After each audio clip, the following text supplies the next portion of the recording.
Welcome, everyone, to our lighthearted debate. Today's topic is certainly an imaginative one. Would you rather fight 100 duck sized horses or one horse sized duck? We have two participants ready to tackle this question with creativity and humor. Our proponent is Alex, who will argue in favor of battling the 100 duck sized horses, while our opponent, Jordan, will make the case for facing off against the single horse sized duck. Remember, while this debate is hypothetical and whimsical in nature, we still expect respectful and thoughtful commentary from both sides. There is no time limit, so both debaters can take the time they need to present their arguments. Alex, please share your opening statement and tell us why you believe taking on 100 duck sized horses is the better option. Thank you for the delightful topic. After giving it some thought, I firmly stand on the side of fighting 100 duck-sized horses over one horse-sized duck. First and foremost, the physical capabilities of a horse do not scale down with size in the same way a duck's capabilities would scale up. Duck-sized horses would likely be far less threatening, possessing neither the powerful kick of a full-sized horse nor the beak and wings of a duck. They can be corralled with relative ease compared to a large, potentially aggressive duck the size of a horse, which would have a formidable beak capable of inflicting serious damage, and the added weapon of potentially powerful wings.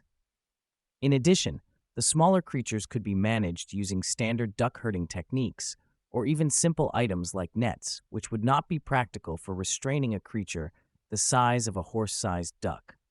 Therefore, not only does logic but also strategy favor the idea that 100 duck-sized horses would be a less dangerous and more manageable challenge than their single horse-sized counterpart.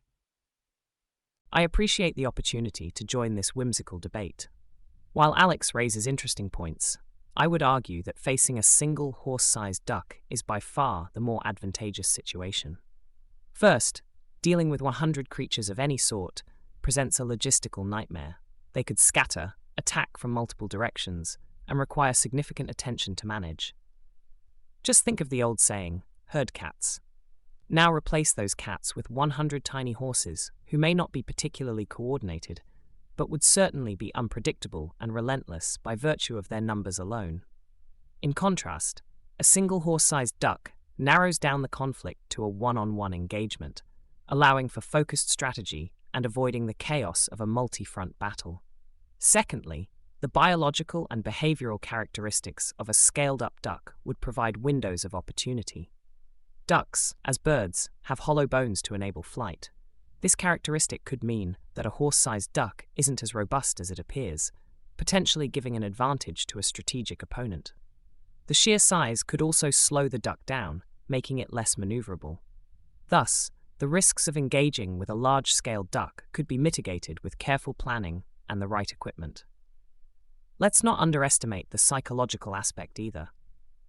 Facing a crowd, even a cute one, can be mentally taxing and generate anxiety.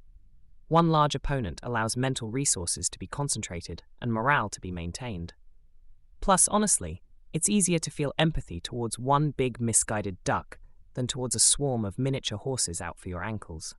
Thank you, Alex and Jordan, for your opening statements and the insights you've provided on this whimsical topic. We will now enter the cross-examination round, where each of our debaters will have the opportunity to ask the other questions about their position and challenge their arguments directly. This is a chance to clarify points, uncover assumptions, and directly engage with each other's reasoning. We encourage both sides to ask thoughtful, probing questions while maintaining respect for one another's viewpoints. Jordan, as the proponent of facing off against the single horse-sized duck, you may present your first question to Alex.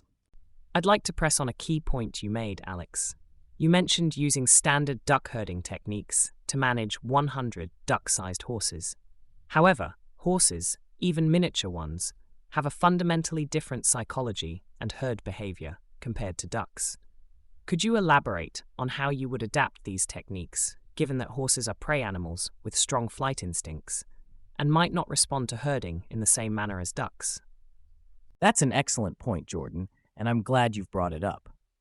Although duck-sized horses would certainly exhibit different behaviors from actual ducks, the principle behind herding remains the same, guiding the group to move in a desired direction by controlling their environment and perceived options for escape. Given the reduced size of these miniature horses, we could create barriers and use tools such as lightweight portable fences that would be ineffective against a horse-sized opponent. Additionally, considering that these are duck-sized horses, their flight instinct may be less intense given the reduced risk they would pose to each other, and the fact that they would be easier to calm and direct than full-sized horses. Also, if we employ strategies such as funneling and the use of noise and gentle encouragement from behind, much like with sheep herding, we could effectively manage these tiny horses. Of course, this requires adaptability and familiarity with equine behavior, but it is feasible with the right techniques, patience, and perhaps a touch of ingenuity.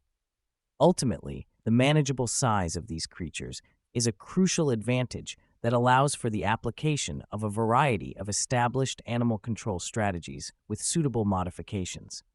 Alex, after hearing both the initial arguments and the responses in the cross-examination, it's now your turn to present a question to Jordan. Please pose your query regarding the challenge of facing off against a single horse-sized duck and how you believe that situation might present more manageable or less predictable aspects. Thank you for your insights, Jordan. I'm curious about a particular aspect of your argument. You've mentioned the opportunity to use focused strategy and planning against a single horse-sized duck. Still, an animal of that size would likely be incredibly strong, and its behaviors would be unpredictable given that we have no real-world parallels. How would you propose to counteract the strength and potentially aggressive nature of such a large bird, considering the size and power of its beak and wings, which could be far more destructive than dealing with many smaller creatures?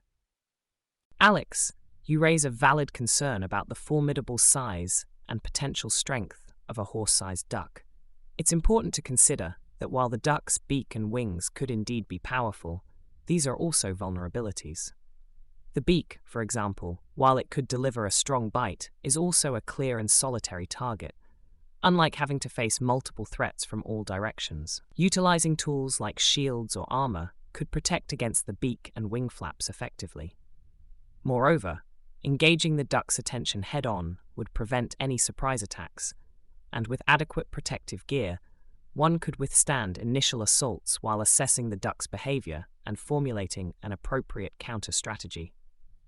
As for the wings, their size could actually be a disadvantage for the duck.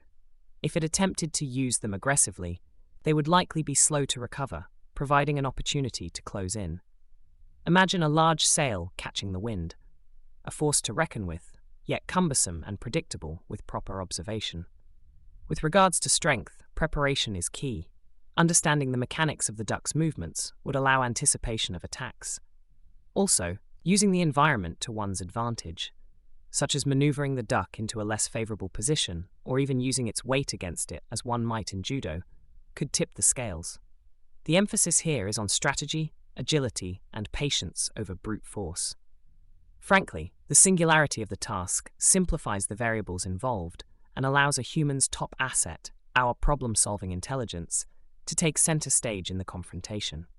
Thank you, Jordan and Alex, for a spirited and engaging cross-examination round. We will now proceed to the final phase of this debate, the closing arguments.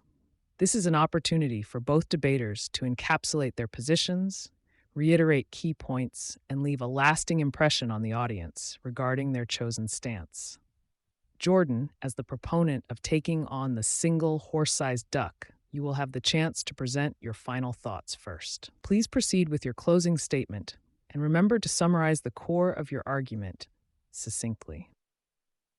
Following Jordan, Alex will close the discussion with the final thoughts on why facing 100 duck-sized horses is the preferable option. Best of luck to both of you, and let's finish strong. As our debate draws to a close, I would like to reassert the advantages of engaging one horse-sized duck as opposed to a multitude of duck-sized horses. Throughout history, numerous tales and legends have favored the hero who faces a singular mighty creature rather than an army of smaller foes. The key reasons are focus, strategy, and the psychological aspect of knowing your enemy. Dealing with numerous adversaries, regardless of their size, divides attention, increases unpredictability, and requires vast amounts of stamina and resources. In the case of the 100 duck-sized horses, we would face a relentless and dispersed fight that would challenge anyone's resolve and ability to contain the situation. Conversely, a single horse-sized duck presents a clear and defined adversary. Yes, it would be formidable, but it would be a battle of wits, courage, and strategy against a known quantity. Ducks are not predators. Their aggression, though scaled up, would likely be less vicious than that of many predators their size. The anatomical vulnerabilities I spoke of earlier greatly influence the mechanics of this imagined encounter. We could utilize the duck's size against itself and employ our human intellect, innovation, and readiness to withstand and outmaneuver the giant bird. Ultimately, it is the simplicity of the battle, the purity of the one-on-one confrontation, that sways me towards facing the singular horse-sized duck. It's a challenge that speaks to our fundamental desire to overcome adversity through ingenuity, bravery, and a touch of the extraordinary.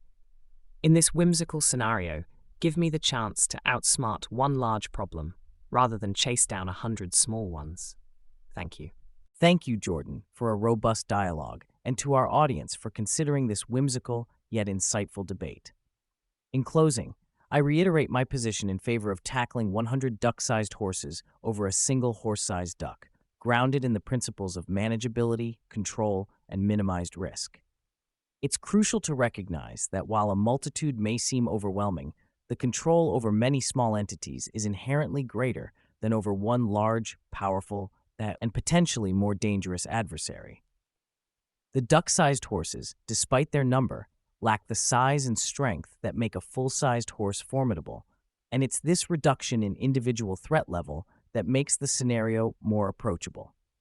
Engaging with 100 tiny equines allows for piecemeal handling, tactical containment, and the flexibility to make real-time adjustments based on their behavior. With the use of simple tools and cunning strategies informed by their equine nature, these duck-sized horses can be subdued, outmaneuvered, and even used to one's advantage if creativity is applied. In contrast, a horse-sized duck presents an oversized challenge with risks far less predictable and impacts far more significant. Throughout this debate, the fundamental advantage of facing many small horses has been clear. It's a scenario that leverages human capacity for adaptability, innovation, and critical thinking in a scenario where physical might is equaled by wits, all without the shadow of a horse-sized duck's powerful beak overhead. This lively discussion paves the way for imaginative problem-solving and highlights the strength of human ingenuity when faced with the unpredictable. The sheer pliability of the situation with 100 duck-sized horses offers an arena for strategy and victory, whereas the lone giant duck, with its single-minded focus and immense strength, leaves too much to chance and force. Ladies and gentlemen, in a world where both choices are undeniably unusual, I would stand firm in my belief that victory lies in numbers. Managing many small challenges is preferable and ultimately more viable than risking it all against one colossal quandary. Thank you for your time and engagement with this lighthearted yet thought-provoking debate. Ladies and gentlemen, that concludes our vibrant and inventive debate. A heartfelt thank you to both of our participants, Alex and Jordan, for their compelling arguments and respectful discourse. And of course, to our audience, thank you for joining us and adding your energy to the mix. Before you go, I'd like to remind everyone that this entirely AI-generated debate is for entertainment and does not represent the views of this channel or any real individuals. The opinions of the debaters are not reflective of human beliefs and were created for the purpose of engaging and thoughtful entertainment. If you enjoyed this debate, have thoughts to share, or want to see more content like this, please comment below. Don't forget to like and subscribe for future debates and discussions. Your support is greatly appreciated, and it helps us bring more unique content your way. Thank you all once again, and we look forward to seeing you at the next debate.